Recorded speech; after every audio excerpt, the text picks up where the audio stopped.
আসসালামু আলাইকুম।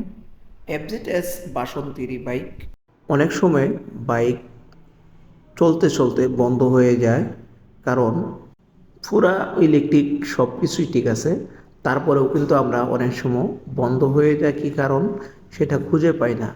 কারণ এখানে যেটা হয়, ক্যানিস্টার নামে একটি পার্টস আছে। এই পার্টস আমরা অনেক সময় চেক করি যদি প্রয়োজন পড়ে, আর না হলে আমরা চেক করি না। বিষয় হচ্ছে ক্যানিস্টার যদি জ্যাম হয়ে যায় অথবা সমস্যা থাকে, তখন সেক্ষেত্রে বাইক বন্ধ হয়ে যাওয়ার সম্ভাবনা থাকে। অবশ্যই আপনার বাইক যদি লং টাইম চালান, এই যে ক্যানিস্টারটা দেখা যাচ্ছে, অবশ্যই এটা চেক করবেন ঠিক আছে কিনা। তাহলে আমার মনে হয় আপনার বাইকের রানিংয়ে বন্ধ হয়ে যাওয়ার যে সমস্যাটা সমাধান হয়ে যাওয়ার সম্ভাবনা থাকে। আজকে এই পর্যন্তই। পরবর্তী কোনো ভিডিওতে আপনাদের সাথে আবারও দেখা হবে, কথা হবে।